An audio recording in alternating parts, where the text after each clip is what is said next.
어제 대통령이 이제 너무 춥다고. 이거 진짜 이래도 되는 건지 모르겠습니다. 너무 춥다고. 원래 원전 1호기 준공식 참석하기로 했다가 갑자기 취소하셨습니다. 그런데 봤더니 그 동네는 영상이었다는. 낮에는 영상이었습니다. 아침에는 영하 3도인가 그랬고. 네, 그 정도. 영하 3도? 네. 이게 별걸 다 확인하게 돼요. 야, 우리가 진짜 가짜뉴스도 하도 뭐라 그래가지고 우리가 정말 이거 아닌지 아닌지 확인됐는데 그 시간 원래 대통령이 원래 갈 타임에는 영상이었다 뭐 이런 얘기 나왔는데 추위에 약하신가 보죠, 우리 대통령이? 아니 뭐 저는 이제 뭐 대통령이 일정을 급하게 그 취소를 하고 다른 일정 할 수 있죠. 네. 그다음에 또 얘기는 뭐 한파와 대설로 인해서 공무원들이 비상 근무 태세로 들어갔다. 그래서 이제 그것도 찾아봤어요. 중대본이 1단계가 발동되기는 했어요. 근데 그제 밤에 발동이 돼서 어제 낮에 2시인가 3시에 해제가 됩니다. 그렇다고 해서 중대본 회의에서 대통령이나 총리가 주재하는 중대본 회의가 있었느냐. 1단계이기 때문에 그렇지는 않았어요. 네. 그러니까 다른 해명을 좀 했으면 좋지 않았을까. 다른 뭐 급박한 일정이라든지 이런 게 있었다라고 해명을 했으면 좋겠는데 오늘 새벽에도 우리 지금 다 여기 왔잖아요. 오늘 한파주의보 내린 가운데 출근하시는 이 노동자들은 뭡니까? 아니, 직장인들은. 영하 3도가 한파예요? 그래서 못 가요, 대통령이? 아니 뭐 공무원들을 걱정해서 그러셨다잖아요. 문제는 그게 아니죠. 본인만 안 가고 다른 건 다 일정이 그대로 진행됐다는 거 아닙니까? 그러니까 저 산자부 장관이 가서 대독했더라고. 그러니까요. 아니 한파 때문에 취소될 거면 다른 사람은 안 춥습니까? 그분들도 그러면 다 취소해야죠. 왜 대통령만 추위에 약해가지고 못 가는 겁니까? 그러니까 다 출근하지 말았어야죠. 그러니까 네, 다 같이 대통령, 말았어야지. 다 하지 말았어야 자기만 되는데. 추운가? 그래서 조금 약간 앞뒤가 안 맞는 게 아닌가라는 비판이 있었습니다. 예, 제가 네. 알기로는. 자, 연합뉴스에 따르면 이것도 다 정확히 이거 인용해서 알려드려야 돼. 안 그러면 또 나중에 어떻게 될지 몰라요. 연합뉴스 한지훈 기자에 따르면 내가 이 한지훈 기자 잘 압니다. 지훈이 저도 잘합니다. 자, 윤석열 대통령이 14일 경북 울진 신한울 원전 1호기 준공식 참석 일정을 취소했다. 이게 이제 어제 나온 뉴스죠. 전국적인 대설과 한파 상황을 고려한 일정 변경이다.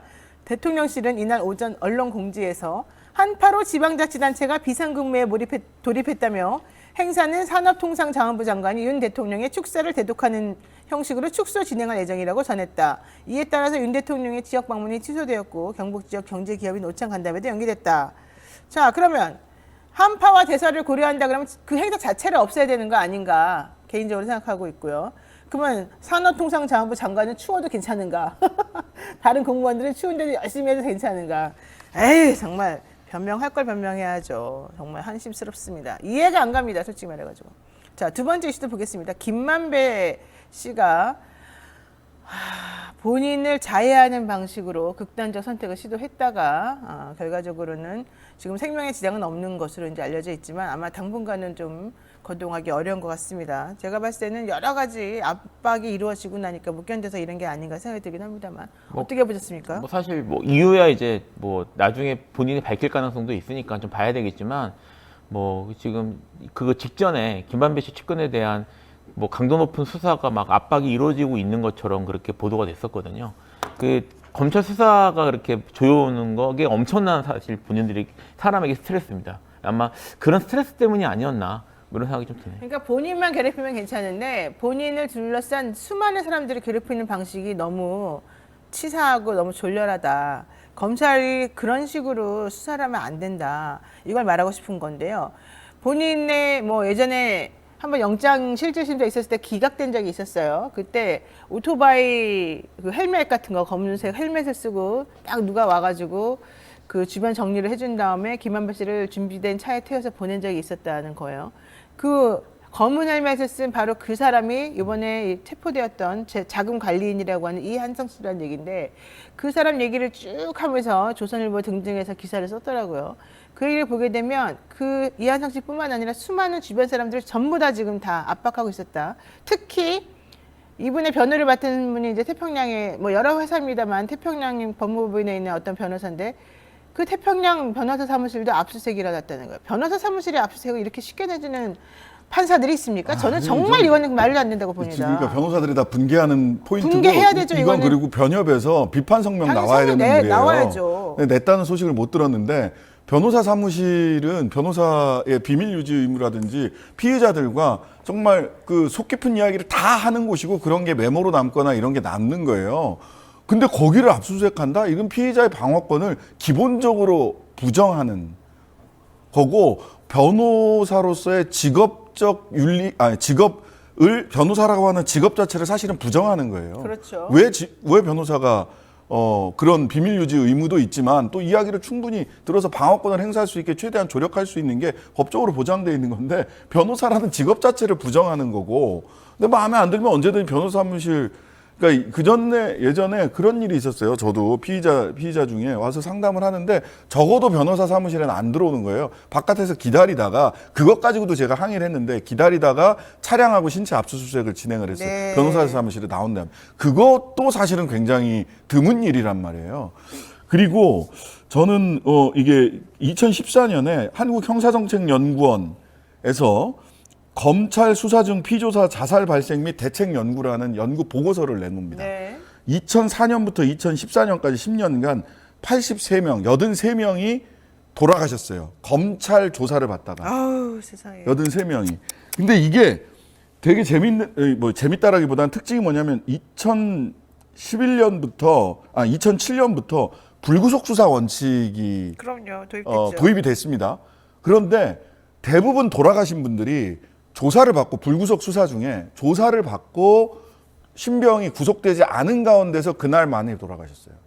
그러니까 검찰 조사가 불구속 수사 원칙이라는 미명하에 엄청난 압박 수사를 하는 거죠. 그러니까 본인이 나만 없어지면 내 주변에 피해가 덜하지 않을까. 그러니까 말하자면 연기에다가 그 굴에다가 연기 피워놓고 튀어나올 때 바라는 거 있죠. 그런 식이에요. 주변 사람들을 압박해서 이 사람이 없는 말이라도 하도록 만드는 방식으로 검찰의 조사, 특히 특수부 조사가 이루어졌기 때문에 발생하는 일입니다. 유명해요. 검찰 내부에서도 윤석열 특수부가 얼마나 조사자들을, 피의자들을, 피조사자들을 압박했는지는 검찰 내부에서도 소문이 나 있을 정도예요. 제가 영장 판사님들한테 좀 말씀드리고 싶습니다. 지금 이게 공정한 수사인지 아닌지 정확히 모르겠습니다만 판사님들이 지금 이런 식으로 부역하시면 안 되는 거 아니겠습니까? 김만배 씨가 지금 검찰의 수사 방향하고 반대되는 입장에서 계속해서 변호인 신문도 이루어지고 여러 가지 증거들 내놓고 탄핵을 하고 있습니다. 그랬더니 같은 일당인데도 남욱이나 정영학이나 정민용이나 이런 사람들에 대해서 압수수색이 이루어졌다는 얘기 들으셨나요? 남욱 씨가 하고 있는 회사 많아요. 거기 뭐 들어간 거 있나요? 그 변호인단들을 압박하고 있나요? 김만배 씨에 대해서만 지금 이렇게 하고 있는 거는 이상하지 않습니까? 그런데 변호인 사무실에 변호사 사무실에다가 압수수색 영장을 딱 내줘요? 판사님들께서? 저는 판사님들께서 이러는 건 정말 이해할 수가 없습니다. 원래 이런 분들이 아니었거든요. 예전에 자존심이 있었던 분들이란 말이죠.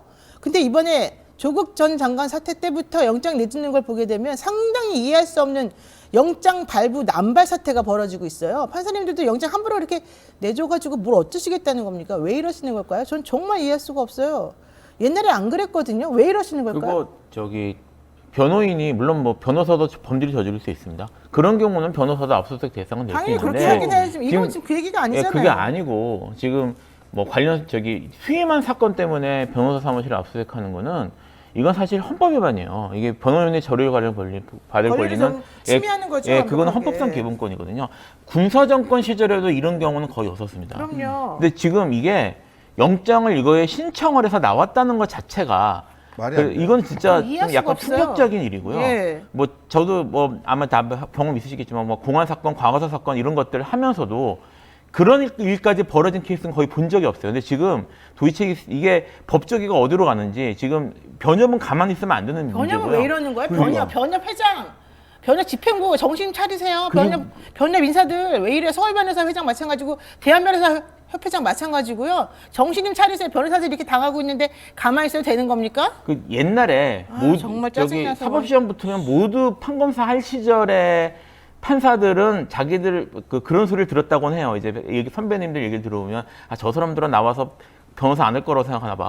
그러니까 예. 지금 딱 하고 싶은 얘기가 그 말이에요. 근데 지금 지금은 그렇지 않잖아요. 지금은 저기 법제로나 돼가지고 사실은 들락날락하는 게 자유로 상당히 이렇게 되는 상태인데도 불구하고 그 본인들은 변호사 돼서 이런 일을 겪는 것이 어떤 건지 생각을 못 하시는 것 같아요.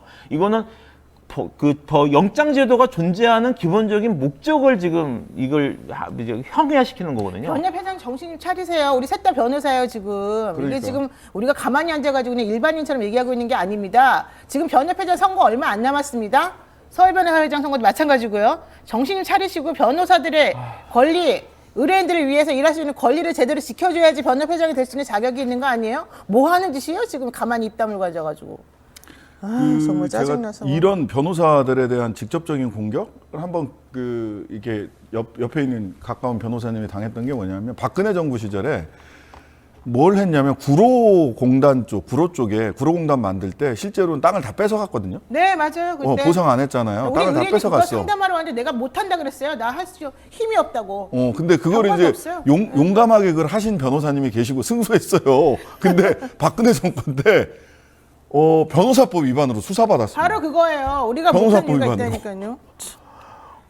뭐 그렇게 해서 이제 무죄로 결국은 뭐 정권이 지나면서 나오긴 했는데 그 박근혜 정권 때 박정희가 잘못한 거를 가지고 국가배상 청구를 하니까 박근혜 정부에서 검찰이 수사하는 거야, 변호사를.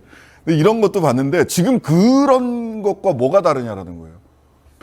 아니, 사건 수임했다는 이유로 압수수색 당하는 변호사 사무실, 뭐 어떻게 해야 됩니까? 그 기록을 다 없애야 돼요? 어떻게 해요? 자, 판사님들 영장 무조건 자기가 내주는 자판기가 아닙니다. 판단을 하십시오. 판단을. 에? 변협 관계자분들 본인들이 지금 그 자리에 왜 앉아있는지 생각해 보세요. 우리한테 회비 받아가면서 그렇지. 우리 회비 엄청나게 잘 내고 있어요. 왜 회비를 왜 받습니까? 본인들 할 일을 안 하는데.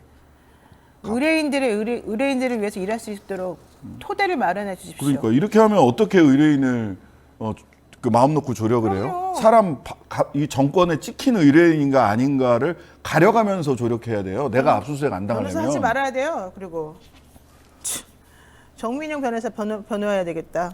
그렇죠? 네?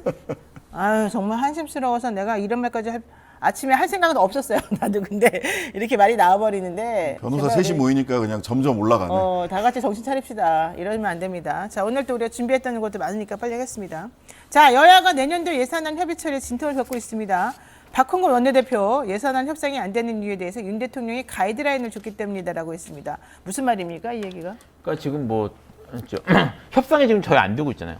지금 이게 전체적인 판을 보면 원래는 여당 쪽에서 적극적으로 이렇게 하겠다고 주장을 하면 야당 쪽에서 거기에 반대하는 식으로 이렇게 가야 되는데 지금 야당 쪽에 지금 여당 쪽에서 뭘 아무것도 안 내고 있습니다. 안 내고 있는 상태에서 제대로 된 일정 협상을 이끌어가지 않고 오히려 적극적인 예산안 내용을 지금 야당에 제시하고 있는 상태에서 이제 박홍근 원내대표가 어제 지금 이렇게 돼가고 있는 것이 결국은 윤석열 대통령이 무슨 법인세나 이런 뭐 주요 이런 것들에 대해서 가이드라인을 내리고 있기 때문이 아니냐. 이렇게 나올 거면 직접 협상해라라고 지금 이렇게 얘기를 한 거죠. 아이고 참. 가이드라인의 핵심이 이제 법인세죠. 네. 네, 법인세. 한전법, 법인세. 하고 한전법. 예, 둘 다 저는 정말 말도 안 된다라는 생각을 하는데 왜 말이 안 됩니까?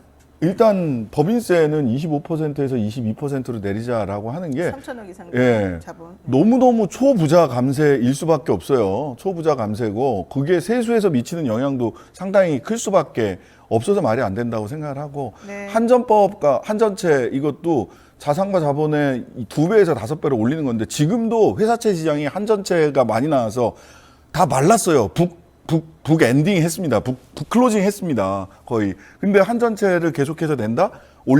계속 발행을 더 할 수 있게 한다? 그러면은 회사들은 돈 빌릴 데가 없어요, 이제. 네. 방법이 없어요. 그러면은 사실은 이 적자 해소 방법이 크게 보면 몇 가지가 믹스돼야 되겠지만 방법이 없는 게 아니에요. 전기료 올릴 수밖에 없습니다. 대신 바우처 같은 걸 줘서 그 서민층은 에너지 때문에 올겨울 춥지 않게 지날 수 있도록 하는 방법이 첫 번째고 그거보다 더 중요한 거는 국가가 한전한테 돈 빌려주세요. 빌려주고 우선적으로 재정이 건전해지면 우선 변제하는 걸로 국가가 돈을 빌려주면 돼요. 근데 이거를 방법을 다 제시해 주시네요. 네, 그런 방법들이 쭉 있는데 제가 나름 금융 전문이라서 방법들이 쭉 있는데 무작정 일단 사채 이건 정부에서 돈 많이 나갈 것 같으니까 정부에서 떠안지 않으려고 하는 거고 굉장히 무책임한 태도예요. 아, 그리고 더 웃긴 게 뭔지 아세요? 이거 한자법 통과 안 되면 내년에 전기료 엄청 올리겠다. 지금 거의 협박하는 수준이에요. 그럼 근본적인 걸 해결을 해야 되는데 그런 얘기 지금 나오지도 않고 있어요. 김진표 의장님은 도대체 왜 거기 앉았는지도 모르겠고. 자, 윤 대통령이 이런 식으로 지금 압박하고 있는 상황에서 오늘 본회의에서 민주당은 자체 수정 예산안을 처리할 수 있을지 이게 조금 관심의 포인트이기도 합니다. 민주당 단독 예산 처리 가능하겠습니까? 사실 이렇게 되겠냐 여당 쪽에서는 설마 못할 이렇게 거다. 설마 이렇게 되겠냐. 왜냐하면 이게 예산을 지금 야당이 주도해서 할 경우에는 예산을 증액할 수는 없고 그냥 감액밖에 뭐 안 됩니다. 왜냐하면 증액하기 위해서는 정부의 동의를 받아야 되기 때문에. 그래서 예산을 감액할 수밖에 없는데, 그러면 지금 기존 예산보다 감액하는 것이 나올 수밖에 없고 한 2조 정도 감액된 걸로 지금 하겠다는 얘기가 나오고 있는데, 이게 가능하겠냐 이게 라는 얘기를 지금 여당 쪽에서는 생각을 하는, 그렇게 말씀하시는 것 같아요. 근데 지금 사실 이제 이게 계속 이런 식으로 예산이 처리 안 된 상태로 시간이 가면은 네. 지금 현재 경제 상황도 이렇고 이런 상태에서 지금 진행하기가 어려워지니까 민주당 쪽에서는 의지를 보이겠다는 얘기가 지금 나오고 있거든요. 그래서 가능성이 좀 있는 것 같아요, 제가 봐서. 민주당이 그냥 단독 예산안 처리해서 뭐가 문제가 될까요? 어차피 추경 또 하지 않겠습니까? 그건 이제 언론이 문제죠. 그 여당이 믿는 거는 유일하게 언론이에요. 당연히 0.7%도 안 되는데 2조 삭감, 우리나라 예산 규모가 올해 639조잖아요. 639조, 예. 거기서 2조 정도 삭감하는 거고 0.2% 정도라고 해요. 그것도 뭐 대통령실 예산, 불효불급한 예산을 삭감하는 정도예요. 사실 민주당은 부담을 안고 하게 되는 겁니다. 네. 왜냐하면 그 지역상품권 5천억인가요? 네. 뭐 이런 거 전부 다 포기하고서 가는 거거든요. 포기했죠. 그리고 네. 사실 내년 1월에 바로 추경 들어갈 겁니다. 1월, 2월 달에 바로 추경 들어갈 거라서 네.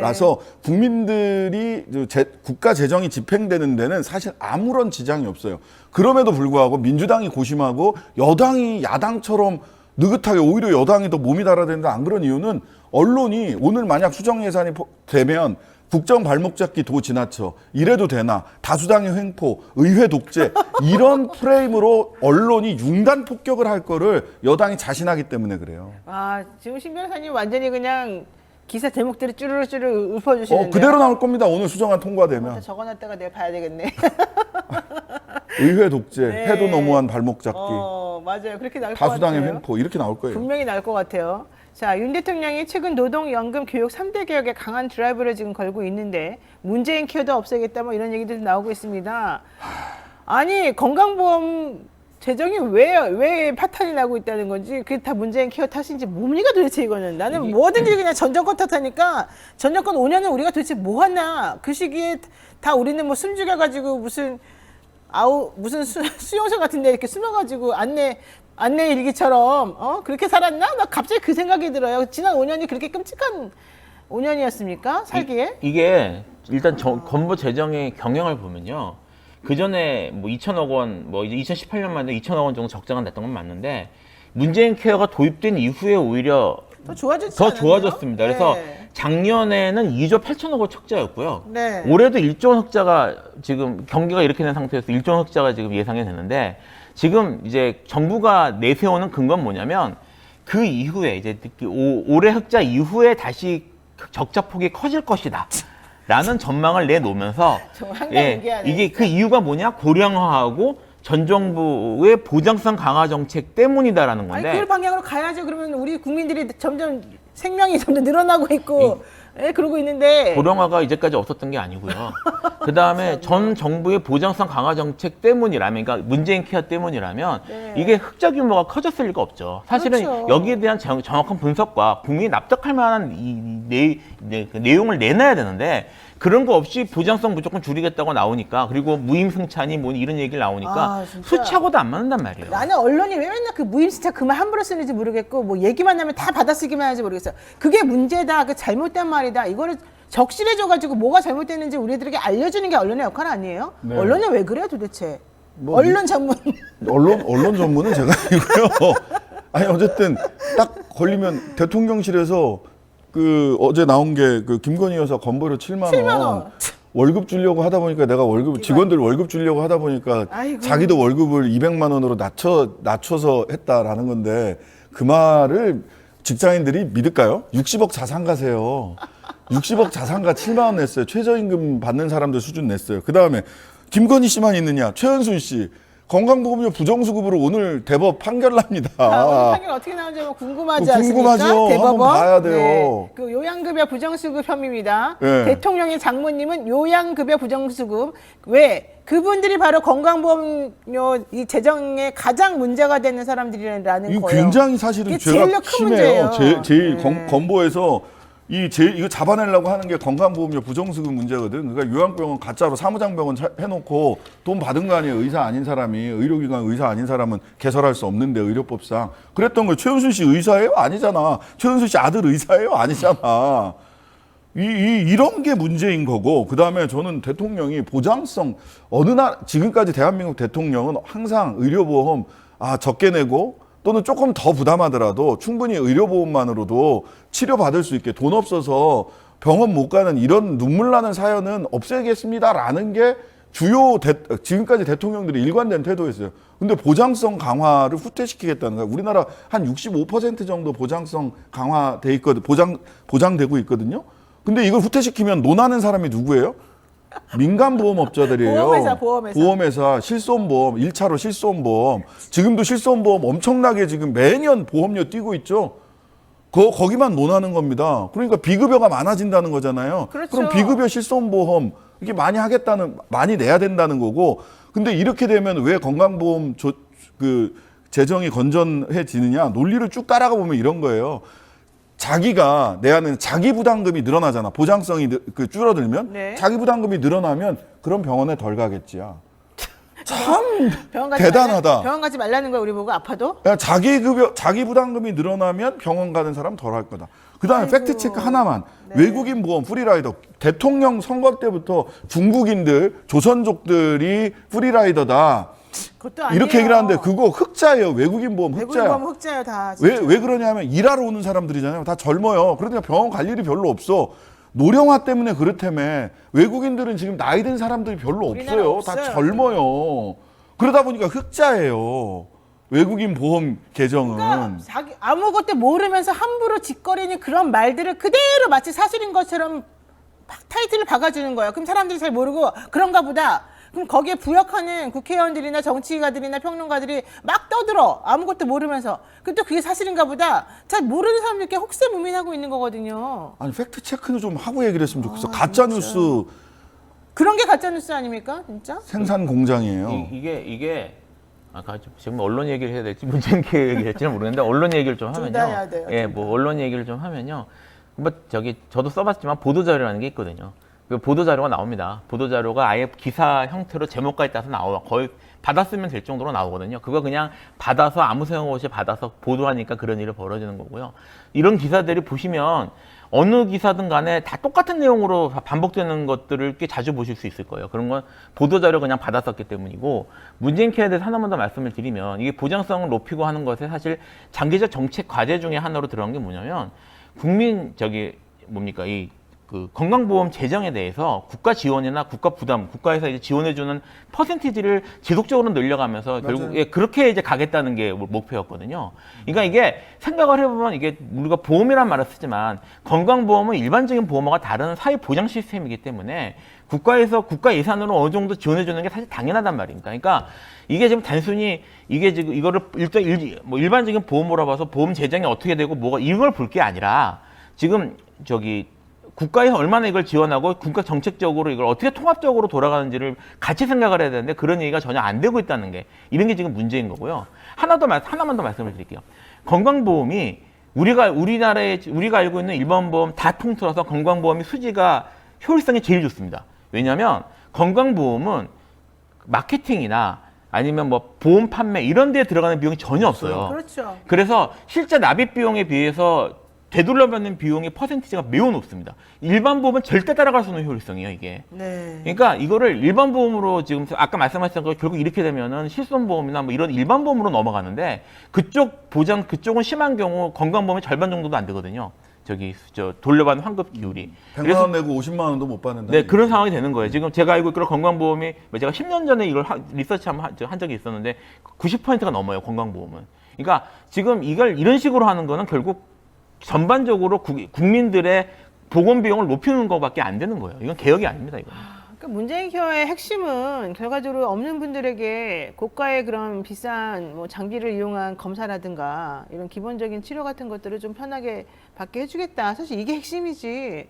뭐 쓸데없이 돈 세게 만들겠다 이런 게 아니거든요. 그러면 그게 만약에 재정 건전성을 악화시킨다고 한다면 어떤 측면에서 재정 건전성을 악화시키는지, 그래서 그것을 해결하기 위한 방법 무엇인지 이런 쪽으로 가는 게 맞는 그러니까 것이지 기본 방침을 막 이렇게 흔들어 버려요. 이게 왜 그런가를 생각을 해보면 이게 효과 숫자를 좀 봐야 되는데 네.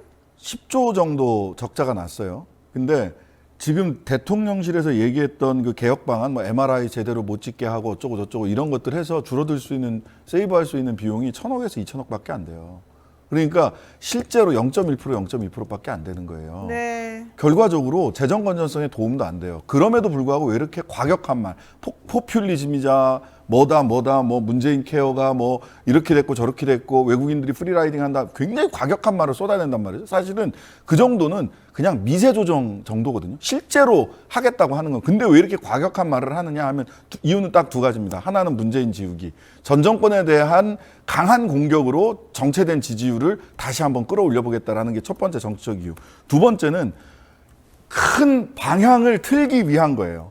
보장성을 계속해서 강화하는 방향으로, 지금 65에서 70, 80까지 쭉 올려가는 방향으로. 그럼 민간보험이 힘들어지잖아요. 네. 판매할 수 있는. 근데 이거를 확 크게 방향을 틀려다 보니까 실제로는 미세 조정에 불과한, 정책적으로 실현되는 건 미세 조정에 불과하는데 굉장히 과격한 말을 쓰는 겁니다. 정치적 목적, 그 다음에 민간 보험사들에게 결과적으로 돈을 퍼주기 위한 커다란 방향 전환을 초입해서 하려고 네, 하다 네. 보니까. 예. 자, 우리가 또 흥분해서 또 워워 좀 캄다운 해라 이런 얘기 하시는 분들 많은데 적극 받아들이겠습니다. 자, 아들 만타오님께서 가짜뉴스, 거짓뉴스 양산은 자존심 없는 언론과 무지한 보수 패널들이 전 국민을 혹세무민하는 망국의 행동 아닐까요? 이런 얘기 하셨는데요. 그러면서 슈퍼챗 보내주셨습니다. 아유, 슈퍼챗 보내서 감사하긴 한데 굳이 저희 방송에 안 보내셔도 됩니다. 그렇지만 이 마음은 항상 제가 감사한 마음으로 잘 받겠습니다. 그리고 또 그 전에 또 보내주신 분이 계신데 지금 그게 없어져가지고 제가 말씀 못 드리겠어요. 이분 말고 아까 외국 이름으로 막 영어로 돼 있어서 제가 좀 못 외웠습니다. 다시 한번 좀 확인해 보겠습니다. 자, 두 번째 이슈 가겠습니다.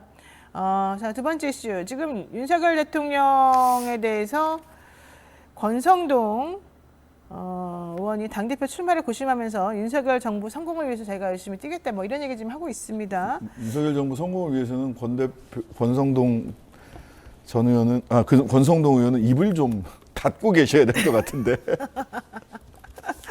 어떻게 보십니까?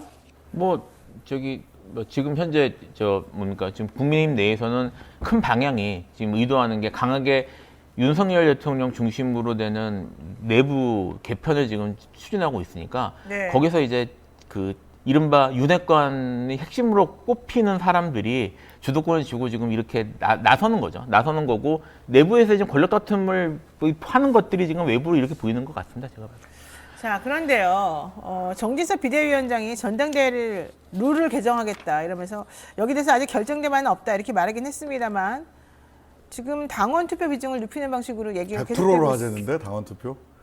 그러니까 그렇죠? 근데 예. 저는 그게 과연 바람직한가? 물론 9대1로 맞춰도 좀 웃기죠. 왜냐하면 어차피 10%는 썩 중요하지 않으니까 그냥 구색 맞추기가 될 텐데 어쨌든 7대3으로 지난번에 이준석 당대표를 만들어내고 나니 이러면 안 되겠다. 이런 교훈을 얻었던 것 같아요. 어떻게 보십니까? 저는 뭐 이거는 장제원 사무총장이 더 중요하다라고 보입니다. 장제원? 당 대표가 예. 지금 전에도 저는 소거법 이렇게 얘기를 하면 대권 주자는 절대 안 된다. 더군다나 이번 당 대표는 공천권을 행사할 수 있는 당 대표이기 때문에 네. 대권 주자가 공천권까지 행사한다 이러면은 바로 미래 권력을 향해서 자원이나 사람들이, 정치인들이 몰리게 돼 있기 때문에 네. 대통령실에서 대권 주자는 절대 안 된다.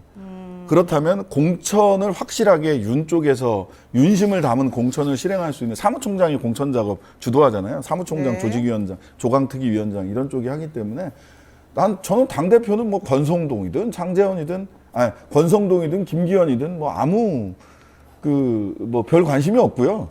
결과적으로 장제원 사무총장으로 가느냐 또는 사무총장이 부담스럽다면 공천관리위원장 내지는 그 조강특위위원장 이런 정도의 역할을 하면 실질적으로 당의 조직을 핸들링하는 자리에 누가 가 있느냐가 더 중요하다. 이렇게 봅니다.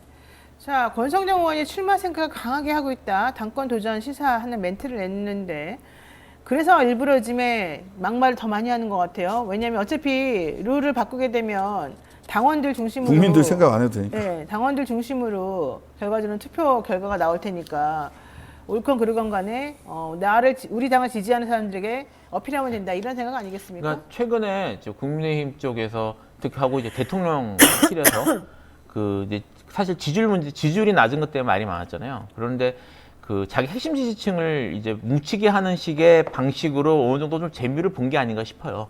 그래서 뭐 그런 쪽으로 지금 가는 것 같고요. 이게 이제 그런 쪽으로 가다 보면 아무래도 국민 대중하고는 좀 괴리되는 게 있을 테니까 뭐 그런 이유 때문에서라도 외부에서 이제 당원 아닌 사람들 투표하는 걸 줄여야 된다는 그런 것도 있을 거고. 그래서 지금 최근에 이제 그 대통령실과 가까운 사람들, 특히 이제 권성동 뭐 의원이나 이런 분들이 말을 좀 세게 하거나 사실 뭐 그런 것들이 뭐 지금 말씀드렸던 것처럼 그런 걸 통해서 자기들의 핵심 지지층, 권성동 핵심 지지층을 뭉치게 하는데 목적이 있는 게 아닌가 싶습니다. 네. 그래서 권성동 대표 후보자, 대표 희망자뿐만 아니라 윤핵관이라고 불리는 분들의 말이 점점 심해지고 있고요. 존재감을 지금 과시하려는 쪽으로 뭔가 움직임이 좀 펼쳐지는 것 같습니다. 김기현 원내대표하고 김장 연대를 좀 꾀한다라고 하는 장제원 의원도 계속해서 말이 조금 세지고 있는 중인데 좀 가능하겠습니까? 어떻게 될 것 같으세요? 저는 뭐 장제원의 역할이 중요하다고 봐요. 어떻게 되든 간에 지금 뭐 당원들 룰을 거의 뭐 9대 1로 하는 것보다는 네. 화끈하게 그냥 100%로 가는 게 낫지. 10대 0으로 하자. 예, 예. 그쪽으로 가지 않겠나. 안철수 전 대표, 안철수 의원이 사실은 당 대표를 노리고 뭐 여러 이건저런 생각을 하고 계실 것 같긴 합니다만 의미 없습니다. 의미 없다. 한마디로 언급도 안 되잖아요 지금 사실. 언론 노출도 거의 의미 안 돼요. 없습니다. 그러니까요. 어제 인터뷰 하나 한 거 가지고만 잠깐 기사 나오고. 그러니까 지금 사실 누가 되느냐 이거는 지금 현재 진행되는 특히 이제 윤석열 대통령과 가까운 쪽에서 지금 권력 다툼이 이루어지고 있는데 네. 현재 지금 이제까지 보였던 패턴이나 아니면 윤석열 대통령의 스타일상 뭐 지금 뭐 누가 될까 이런 것들 현재 얘기하는 건 의미가 없고요. 윤 대통령이 원하는 사람이 될 겁니다. 이렇게 되면. 근데 그렇게까지 나가야 되나요? 그러니까 윤석열 좀 이해가 안 대통령이 가는데요? 원하지 않는 당대표는 잘렸잖아요. 아니 근데 대통령이 그렇게 정말 윤심을 그렇게 노골적으로 표면화시켜도 되는 거예요? 사실 자기가 낙점한 사람 되는 것보다 더 큰 문제가 임기가 보장돼 있는 아무 문제 없고 큰 선거 2개를 다 이긴 당 대표를 그렇게 쳐내는 게 더 문제죠. 근데 그거를 뭐 아무렇지도 않겠고 그 과정에서 이게 당의 룰을 바꾸는 것도 이게 간단한 문제가 아니거든요. 내부적으로 정치적으로 매우 많이 얽혀 있는데 그 과정에서 룰을 바꾸고 이런 것들에 대해서 아무렇지 않은 모습을 보였고 사실 일반적인 상황이라면 지금 당원 투표 비중을 높이냐 안 높이냐 논의가 지금 나오는 것 자체가 문제예요. 네. 그렇죠. 이거 지금 하기 직전에 시합 직전에 룰을 유리한 대로 바꾼다는 건데 여기에 대해서 룰 바꿀 것 같은데 라는데 아무런 의심들을 안 하잖아요. 지금 이 상태가 이제까지 온 것 자체가 사실은 너무 무리해서 왔죠. 그래서 오히려 저는 이번 그 국민의힘 당대표 선거에서 관심사는 유승민 의원이 출마 여부 그리고 유승민 맞아요. 전 의원이 네. 어느 정도 디딤돌을 놓을 수 있을 거냐. 소위 당내에서 반윤 거점을 마련할 수 있을 거냐. 더 이상 이 당에서는 반윤 거점이라는 것이 불가능하기 때문에 외부에서 다른 정치 세력을 도모할 거냐. 네. 이런 가늠을 아마 이번 당대표 선거에서 해볼 수 있지 않을까. 그런 게 이제 향후에 더 중요하다. 친윤 일색으로 가게 돼. 전부 다 체리 따봉 가스라이팅 중이다. 그러니까 유승민 의원 같은 사람을 발을 못 뻗치게 만드는 사실 이 분위기 이런 것들을 저는 상당히 좀 우려스러운 상황이긴 합니다. 제가 무슨 뭐 농담처럼 어느 분이 당대표 됐으면 좋겠다고 맨날 말하지만 사실 이제 그거는 중요한 게 아니고 현실적으로 여당이면은 우리 국민들을 위해서 가장 좋은 사람이 대표가 될 수 있게끔 토대를 마련해 주는 게 중요할 텐데 지금 그런 시스템이 전혀 작동하지 않는 것 같다는 느낌이 좀 많이 들어요. 저는 그런 것들이 상당히 위험하지 않나. 특히 유승민 의원 같은 경우는 지금 거의 뭐 거기도 거의 핍박 수준 아닙니까? 지난번에 말했었잖아요. 내가 경기도지사 나갔을 때 엄청나게 이런저런 방법으로 나를 떨어뜨리려고 정말 졸렬하게 막 했다. 이런 얘기까지 본인 스스로 고백을 그러니까 했잖아요. 또 권성동 의원이 바로 윤심파리한 거는 네. 유승민이다. 이렇게 너나 얘기를 좀 하고. 돌이켜봐라. 이러면서 또 욕을 바가지로 하던데 잘 모르겠어요. 왜 그러시는지를. 자, 제가 아까 슈퍼챗 보내주신 분 한 분 더 있었다는데 일이 뭐라고 읽어야 됩니까? 민주이님인가요? 예. 고맙습니다. 자, 세 번째 이슈 가겠습니다. 신장식 변호사, 김필선 변호사와 함께 목요일 23합 진행하고 있습니다. 박지원 전 국정원장이 검찰 출석에 앞서서 자신의 문재인 전 대통령이나 서훈 전 실장으로부터 어떠한 종류의 삭제 지시를 받은 적이 없고 국정원 직원들에게도 그런 삭제 지시, 정보와 관련된 삭제 지시 한 적이 없다, 이런 입장을 밝혔습니다. 이 얘기는 우리나라 공무원 이모 씨가 월북 하다가 북한군의 공격을 받고 피살되었다라고 하는 사건의 처리와 관련해서 지난 정부에서 거짓말한 거다, 국민들을 속인 거다라고 하는 이 현 감사원의 입장에 근거한 검찰 수사 진행 과정에 대한 얘기였죠. 그러면서 그 과정에 관련된 사람들이 다 지금 정보를 삭제하고 어쩌고저쩌고 하고 있다. 그러면서 특히 박지원 전 국정원장을 소환 조사하기에 앞서 노영민 전 비서실장도 소환 조사에서 조사를 했고요. 검찰에서. 그리고 이번에 박 원장도 불렀고요. 그 전에는 서훈 전 안보실장 지금 구속이 되어 있는 상황인 겁니다. 자, 박지원 전 원장 어제 10시간 동안 조사를 마쳤다고 했는데요. 본인은 보안을 유지하라는 말은 들었으나 그것이 정보를 삭제하라는 말하고 같지 않다, 이렇게 주장했습니다. 박 원장 어떻게 되겠습니까? 박 원장이요. 정상적이라면 영장 일단 기소하는 거는 기정사실. 너무 이런 걸 쉽게 우리가 너무 쉽게 이게 말이 안 되는 기소로 보이는데, 그럼에도 불구하고 저쪽에서 하도 그냥 막무가내로 몰아붙이니까 네. 기소는 당연한 거고 영장 청구할 거냐의 문제인데, 저는 이게 정상적이라면 영장 청구 사유가 없다라고 보이거든요. 그런데 서훈 서훈 전 안보실장 영장 청구할 때 증거인멸의 우려 중에 공동기자회견을 했다라는 것도 증거인멸의 우려로 봤잖아요. 근데 그 공동기자회견에 노영민, 박지원 다 같이 있었단 말이에요. 네. 그 다음에. 그러면 당연히 이분들도 영장 청구해서 영장이 발부될 수밖에 없겠네요. 그러니까 그 서훈, 저기라면 그거를 증거인멸의 우려라고 봤잖아요. 진술을 맞추는 거다. 네. 공개적으로 입 맞추는 거다. 그게 자기끼리 사적으로 입을 맞추는 게 아니라 공개적으로 얘기를 해서 입 맞추는 거다. 이게 방어권 자체를 부인하는 건데. 네. 그다음에 사실관계 표현의 자유도 억압하는 거고. 그런데 박지원 원장은 하루에도 서너 번씩 증거인멸 시도를 하고 있는 거네. 매 하루에 서너 번씩 방송에 나오시잖아요. 그렇죠. 그러니까 이건 더 큰 문제 아닙니까? 그러니까요. 그러니까 상식적으로 보면 이건 말이 안 되는 건데, 서훈 전 실장이 영장 청구하면서 검찰이 기재했던 사유로 보자면 영장 청구 사유가 10배, 20배가 높죠. 박 원장님 떨어야 되겠네요. 저기 갔다 오신 적도 있기 때문에 그러지. 주위에 어르신들 그렇게 하는 거 아니야. 이분 스타일상 그것 때문에 겁먹고 하실 것 같지는 않은데, 저도 영장 청구할 가능성은 충분히 있다고 봅니다. 사실 서훈 전 실장이 지금 구속되면서 탄력을 확 받은 상태이기 때문에 지금 검찰에서 지금 확 밀어붙일 것 같아요. 사실 제가 박지원 전 원장 그 정치자금법 위반 사건을 제가 재판을 했었잖아요. 그때 박지원 전 원장은요, 검찰 수사받으러 안 나갔어요. 원래 기소되기 전까지. 그때 그냥 이렇게 문답해가지고 보내는 그런 식으로 서면 조사를 그때 받았었는데, 이렇게 그냥 자진해서 본인이 먼저 나가겠다 하면서 지금 난 너무 억울하고 이거는 말이 안 된다라고 하는 걸 온몸으로 지금 보여주고 있거든요. 사실은 이분이. 그런데 이런 상황에서 본인은 어쨌든 떳떳하고 아무런 문제 없다라고 이제 주장을 하고 있는 중이라서, 얼마나 검찰이 확고부동한 증거를 가지고 중무장한 상태에서 이 박지원 전 원장을 공격하고 있는지 좀 봐야 되긴 합니다. 그런데 지금 아까도 말씀드렸지만 서해 피격 사건 관련해서 서훈 전 안보실장 구속됐고, 노영민 전 대통령 비서실장도 검찰 출석해서 조사를 받았고, 지금 박지원 원장도 지금 이렇게 되고 있고, 서욱 이런 분들 다 지금 한번 또 갔다 왔고, 검찰 수사가 이제 막바지예요. 여기서 다 정리가 되고 나면 사실 이제 남은 사람은 문재인 대통령밖에 없다는 얘기거든요. 문재인 대통령이 너무 화가 나가지고 최종 승인한 건 나니까 내가 제일 책임져야 된다, 이런 얘기까지 했어요. 그 얘기는 결과적으로 나한테 공격 들어오겠다고 하면 그래 들어와봐라. 들어와. 네, 이런 얘기예요. 근데 사실 문재인 대통령은 이 범죄 사실에 언급이 안 됐다는 얘기거든요.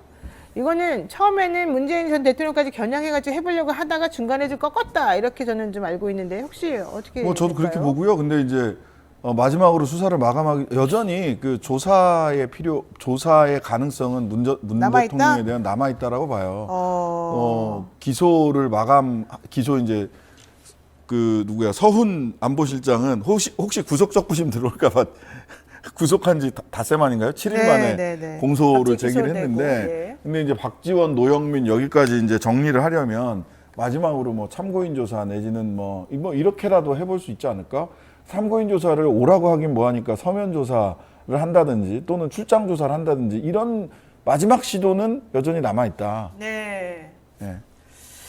자, 그렇지만 저는 오히려 문재인 전 대통령 공격하는 거는 역풍을 맞을 가능성이 있기 때문에 그래서 지금 주춤주춤하고 있는 것 같아요. 문재인 전 대통령까지 건드리게 되면 이게 너무 커지는 데다가 지금 문재인 대통령이 퇴임할 때 지지율이 45%인가 그랬단 말이죠. 지금 현재 대통령보다 훨씬 높아요. 그런 사람을 함부로 건드릴 수 있나요? 아니 저는 지금 사실 그 근본적으로 윤석열 대통령이 그 당선되기 이제 떠서 대선 주자가 돼서 이제 당선되기까지 과정에 있어서 일종의 그 문재인의 안티테제로서 사실 그 그렇죠. 역할이 컸겠다고 보고 거기에 대해서 저는 현재 윤석열 대통령이 잘 알고 있다고 생각을 해요. 그래서 그리고 사실 김건희 여사나 뭐 이런 뭐 녹취록 이런 걸 보면은 저기 불만이 있는 듯한 모습을 많이 보였고 그래서 저는 여기 뭐 문재인 대통령에 대해서 저는 소환하고 저는 기소할 가능성도 충분히 있다고 봅니다. 아, 그래요? 어떻게 따지고 보면은 브라질에서 룰라 대통령 보면 세차장 작전이지 참 네. 세탁소 작전이 아니라 세차장 작전이라고 해서 퇴임할 때 지지율이 80%가 넘는 전직 대통령도 감옥에 보냈으니까 보우소나르가. 예. 저는 그렇게까지 못할 것 같아요. 문재인 대통령 전 대통령에 대해서까지 이렇게 가게 되면 결국은 아주 끝장을 보겠다는 얘기인데 그렇게 가면은 오히려 훨씬 위험 부담이 크거든요. 물론 이분들이 지금 정치를 오래 한 분들이 아니기 때문에 그런 감각이 없어서 무조건 진루가 볼 수도 있겠습니다만 제가 만약에 이 입장이라고 한다면 저는 절대 그런 어리석은 행동은 하지 않을 것 같아요. 왜냐면 이게 정말로 큰 본인들이 감당할 수 없을 만한 문제를 불러일으킬 수도 있지 않습니까? 사실 그런 식의 도대체 어떻게 이런 일이라고 생각하는 게 너무 많이 벌어지기도 했고요. 그러니까 그걸 그렇게 판단하기는 좀 어려울 것 같고. 근데 사실 이게 지금 현재 짜놓은 서해 이것만 갖고 뭐 얘기를 한다고 하더라도 현재적 이 구도에서 대통령이 빠지는 건 사실 그림이 이상해요. 그럼 대통령을 제외하고 나머지 사람들이 짝짝꿍해서 네. 이렇게 했다는 게 돼서 문재인 대통령 여기서는 넘어가고 저는 저쪽도 지금 마일리지를 쌓아가는 거라는 생각이 드는 게 이게 이제 서해 공무원이 있으면 네. 동해 북송도 있고요. 월성 원전도 있고 지금 소재가 저쪽이 지금 계속해서 파고를 높여갈 소재는 굉장히 많습니다. 근데 동해 북송은 이미 실패한 거 아닙니까? 아유, 뭐 서해는 사실은 국정원장이 나와서 아니라고 했어요. 얘기했을 때 아니라고 했음에도 불구하고 야 이걸로 끝났다 이렇게 생각했는데 끝까지 가서 구속시키잖아요. 기소 다 하고. 네. 저는 동해 부분도 충분히 활용할 수 있고 월성도 있고요. 그다음에 울산 네, 까지 해가지고 울산 고래고기 사건요? 예, 울산 그 지방선거 개입 아이고, 사건, 청와대 도대체 개입 언제 사건. 했던 얘기를 아직까지도 김기현 의원이 그 건으로 이를 갈고 있는 거잖아요. 그것만 나오면 거의 무슨 무슨 버튼 눌린 사람처럼 파르르 떨면서 네. 그 말이 이상해지는데 네. 그래서 이렇게 계속해서 파고를 높여가다가 네. 최종적으로는 여러 번 조사하거나 할 수도 없잖아요. 여러 건을 묶어서 그래도 한 번은 조사해야 된다라든지 이런 식으로 갈 수 있다. 이 건만이 아니다. 그 다음 네. 건도 준비돼 있다. 이렇게 봐야 될 것 같습니다. 자, 간단하게 이거 하나만 여쭙겠습니다. 노웅래 의원에 대해서 국회에 지금 체포동의안이 지금 들어가 있는 상태이거든요. 그럼 24시간 이후 72시간 이내에 결정을 내려줘야 되거든요. 자, 민주당 가결, 부결 어떻게 보시나요? 체포동의안 노웅래 의원에 대한. 좀 조심스럽긴 한데 부결할 가능성이 높지 않을까요? 그래요? 부결 쪽에 조금 더 무게를 두고 왜요? 있어요. 왜냐하면 이거를 사실 이 노웅래 건만 있으면 이게 뭐 방탄국회 뭐 이런 비난 때문에 가결 쪽으로 가야 될 가능성이 높을 거는 같은데 지금 현재 진행되고 있는 걸 보면은 누가 더 대상이 될지 모르거든요. 근데 그런 거 올 때마다 다 가결해 주는 게 맞는가? 그럼 검찰로 그러면 검찰이 두르기만 하면 다 따라가야 되는가에 대한 이게 있고 이게 지금 첫 번째 반초가 될 거란 말입니다. 예를 네. 들어 노웅래 의원은 동의해 줬는데 그 다음은 안 해주고 이럴 수도 없는 것이라서 생각이 복잡할 텐데 네. 지금 검찰이 지금 이렇게 피치를 높이는 상황에서는 어차피 뭐 불구속해도 수사할 수 있는 거니까 그래서 부결할 가능성이 좀 높지 않을까 그래요? 개인적으로 생각이 듭니다. 신 변호사님은? 뭐 저도 자유투표로 갈 것 같아요. 일단 네. 당론 없이 자유투표로 갔을 때 자유투표로 가면 부결될 가능성, 그렇죠. 부결될 가능성이 좀 있다. 예. 그렇군요. 자유투표기 때문에. 저는 가결될 가능성이 좀 더 높다고 생각했는데 저 누구 말이 맞을지 어차피 그래봤자 55대 45입니다. 항상 확률은 부결 55, 부결 55, 가결 55. 이 확률이 얼마나 좀 보죠, 허무한 뭐. 것인지 봐야 되겠습니다. 이게 만약에 저는 부결을 하게 되면 이재명 대표에 대한 것까지 다 연결해가지고 상당히 민주당이 좀 쫄릴 가능성이 있다. 저는 오히려 그렇게 생각하죠. 이게 이제 다 언론인데 저 예산을 그 여당이 믿는 게 내일 만약 수정안이 민주당 수정안이 되면 아까 그런 헤드라인 나오는 것처럼 네. 부결됐을 때 또 똑같이 방탄국회 어쩌고 저쩌고 뭐 이런 얘기들이 나올 거라서 네. 소위 역풍 우려인데 우려할 역풍과 돌파해야 될 역풍을 잘 구분하는 지혜를 갖는 것이 진정한 정치적 리더다라고 네. 생각을 합니다. 어쨌든 노웅래 의원은 결백하다, 너무 억울하다, 이거는 나에 대한 정치적 탄압이다라고 주장하고 있기 때문에 그 부분에 대해서도 한번 귀를 기울여보는 게 중요할 것 같고요. 마지막으로 이거 하나만 여쭙겠습니다. 지금 시간이 다 돼서 김경수 전 지사가 본인에 대해서 사면 가석방 이런 얘기 계속 나오는 걸 보고 매우 불쾌하다. 나는 가석방을 원하지 않는다. 나는 무죄다라고 주장하고 있는 사람이기 때문에 가석방 심사 대상 요건도 아니고 사면, 복권 없는 사면 이런 것도 사실 나는 싫다. 이런 얘기를 부인을 통해서 페이스북에 이제 게시된 편지에서 하고 있습니다. 이러다 보니까 민주당 지지층에서는 오히려 잘했다. 김경수가 역할이 역시 있다. 이런 얘기 좀 하고 있는 거거든요. 김경수 전 지사 입장에 대해서 대통령실에서는 신경 쓰지 않겠다고 했지만 불쾌해하고 있는데 김경수 지사의 이 상징적 의미 뭐가 있을까요? 뭐 지금 현 상황에서. 현 상황에서 어쨌든 이게 그 대통령이 지금 이재명이에요. 죄송합니다. 저기 이명박 특사가 지금 묶여서 네. 지금 가는 거잖아요. 네. 거기에 대한 들러리 서지 않겠다. 들러리나 이런 걸 하지 않겠다는 것. 그러니까 사실 대통령에 대해서 지금 내가 맞서는 듯한 모습을 보이고 있는 것이어서 이게 김경수 지사의 정치적 액션이죠, 말하자면 자기 나중에 길게 보고 하는 정치적 액션이라고 봐야 될 거고요. 네. 근데 그럼에도 불구하고 이게 당사자의 동의 여부가 사실 법정 요건은 아니거든요. 법상 요건은 아니어서 그냥 대통령실에서 이명박 사면을 하면서 밀어붙일 가능성도 좀 있긴 있습니다. 네. 전 안 할 것 같아요. 안 할 것 같아요. 왜 그쪽 대통령의 성격상 해주려고 했다가 저거 봐라 나도 뭐야 안할것 같아. 하고 이게 마음이 하룻밤 만에 바뀌었을 수 있다. 난 내가 원래. 아는 대통령이라면 절대 안 해줘. 매우 기분 나빠가지고 이를 갈고 있을 것 같아. 차라리. 아니 내가 수침에 적어놓거나. 내가 은전을 베풀겠다는데 이것이 이러면 안 해. 그렇죠, 그분은. 그렇죠. 자, 오늘 또 이슈삼아 흥분한 상태에서 세미 변호사들이 열심히 말했습니다. 여기까지 해야 될 것 같고요. 자, 두 분 오늘 고생 많으셨습니다. 고맙습니다. 네, 감사합니다. 감사합니다.